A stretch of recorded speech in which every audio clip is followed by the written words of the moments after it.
என்னோட பேர் வந்து சுபலக்ஷ்மி. நான் ராணிப்பேட்டை மாவட்டத்தில் வாலாஜால AAA காலேஜில் படிக்கிறேன். எல்லாரும் சொன்னாங்க படிக்க வைக்கிறதுக்கு அவங்க அப்பா அம்மா ரொம்ப யூஸ்ஃபுல்லாக இருந்தாங்கன்னு சொல்லிட்டு நான் படிக்கணும் +2 முடிச்சுட்டு படிக்கணும்னு நான் எங்கள் அம்மா அப்பா கிட்ட போய் கேட்டப்ப பொட்ட பிள்ளைனா என்னத்துக்கு படிக்கணும், படிக்கலாம் கூடாது அப்படி சொல்லிட்டாங்க. நான் வந்து எப்படியாச்சும் படிச்சே ஆகணுன்ற ஒரே ஒரு காரணத்துக்காக மட்டுமே வீட்டில் 3 நாள் சாப்பிடாம இருந்தேன். எப்படியாச்சும் எனக்கு காலேஜ் சேர்த்து விட்டுருங்க அப்படின்ற ஒரே ஒரு நோக்கத்துக்காக 3 நாள் வீட்டில் சாப்பிடாம இருந்தேன். அப்ளிகேஷன் போகிறதுக்கு லாஸ்ட் டேட்டு.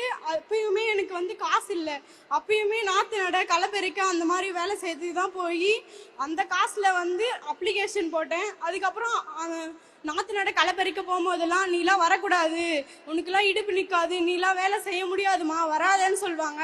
அப்போ கூட நான் போய் வேலை செஞ்சு அப்ளிகேஷன் போட்டேன். எங்கள் அப்பா ஒரு ஆடு மேய்க்கிற விவசாயி தான், எங்கள் அம்மாவும் கூலி வேலை செய்கிறவங்க தான். எங்கள் அப்பாவுக்கும் அம்மாவுக்கும் அந்த அளவுக்கு நாலேஜ் இல்லை படிக்க வைக்கணுன்றது. நான் போய் நின்னப்போ யாருமே எனக்கு வந்து ஹெல்ப் பண்ணல. அவங்க சொல்கிறாங்க அவங்க அப்பா அம்மா வந்து அவங்களுக்கு ஹெல்ப் பண்ணாங்கன்னு சொல்லிட்டு எனக்கு அந்த அளவுக்கு யாருமே சப்போர்ட் பண்ணல. அப்போ நான் எங்கள் தாய் மாமா கிட்ட போய் நான் படிக்கணும் அப்படின்னு சொல்லிட்டு கேட்டப்ப அவங்க சொன்னாங்க, நீ படிமா, நான் வந்து உனக்கு ஹெல்ப் பண்ணுறேன்னு சொல்லிட்டு அப்போது நாற்று நட்டு களை பறிச்சு சேர்த்து வச்ச காசில் இந்த மாதிரி அப்ளிகேஷன் போட்டப்ப எனக்கு வந்து அந்த காலேஜில் சீட் கிடைச்சிச்சு. அந்த காலேஜில் சீட் கிடைச்சப்பவும் அங்கே போய் நான் சேரத்துக்கு யாருமே வரல. அப்போ வந்து எனக்கு ஒருத்தருங்க ஹெல்ப் பண்ணி அதுக்கப்புறம் எங்கள் அம்மாவும் எங்கள் அக்காலாம் பாப்பா எதுனா பண்ணிக்க போறா, 3 நாள் சாப்பிடாம இருக்காமா, எப்படியாச்சும் காலேஜ் சேர்த்து விட்டுருங்க அப்படின்னு ரொம்ப கஷ்டப்பட்டு பேசிதான் அதுக்கப்புறம் தான் என்னை வந்து காலேஜே சேர்க்கறதுக்கு அனுபவிச்சாங்க. நான் போய் காலேஜ் சேர்றேன். ஃபீஸ் கட்டுறதுக்கு அந்த அளவுக்கு என்கிட்ட காசு இல்லை. அப்போ வந்து அங்கே இருந்த ஒரு ஸ்டாஃப் தான் வந்து எனக்கு ஃபீஸ் கட்டுறதுக்கு கொஞ்சம் ஹெல்ப் பண்ணாங்க. நான் இந்த புதுமை பெண் திட்டம் ஸ்கீமுக்கு கொடுத்த காசில் நான் திருப்பி அந்த மேமுக்கு எடுத்துன்னு போயிட்டு அந்த காசை ரிட்டர்ன் கொடுத்தேன். அவங்க சொன்னாங்க, வேணாமா, எனக்கு இந்த காசு வேணாம்னு சொன்னாங்க. இல்ல மேம், எனக்காக நீங்க செஞ்சீங்க, எனக்கு செஞ்ச உதவிக்கு நான் நன்றி கடனா இது நான் உங்களுக்கு கண்டிப்பா தருவேன் அப்படின்னு சொல்லிட்டு நான் அந்த காசை திருப்பி எடுத்து போய் அவங்க கிட்ட கொடுத்தேன். அவங்க வாங்க மாட்டேதான் சொன்னாங்க. இருந்தாலும் பரவாயில்ல, நீங்க வாங்குங்க அப்படின்னு சொல்லிட்டு அவங்க கிட்ட கொடுத்தேன். இந்த புதுமை திட்டம் அப்படின்ற ஸ்கீம் மூலமா இப்போ எனக்கு மேரேஜ் ஆயிடுச்சு. ஒரு மேரேஜ் ஆன பெண் எப்பயுமே ஒருத்தரவங்களை டிபெண்ட் பண்ணி தான் வாழணும்னு இருக்கு.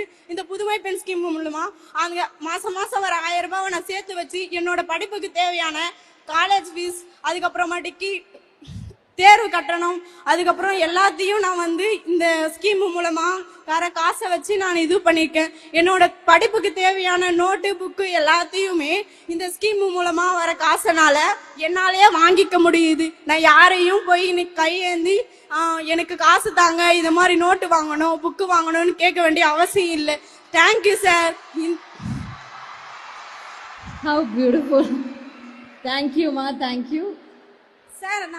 என்னோட மிகப்பெரிய ஆசையே நான் மேக்ஸ் டிபார்ட்மெண்ட் எடுத்திருக்கேன். மேக்ஸ் டீச்சர் ஆகணுன்றதா என்னோட மிகப்பெரிய ஆசையே. இந்த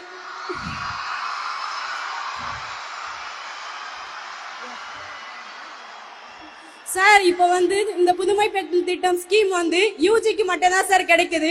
அது பிஜிக்கும் கொஞ்சம் நீடிக்கணும்னு எங்களோட ஒரு request sir, please sir. Super super, thank you. ரொம்ப ஒரு முக்கியமான ஒரு விஷயத்தை நீங்க வந்துட்டு சிஎம் சார் ஏதோ சொல்லணும்னு நினைக்கிறாரு உங்ககிட்ட. சார் நீங்க பேசுங்க சார். டீச்சர் ஆகணும்னு ஆசைப்பட்டீங்களா? Maths teacher. Yes sir. Maths teacher. Yes sir. வாங்க.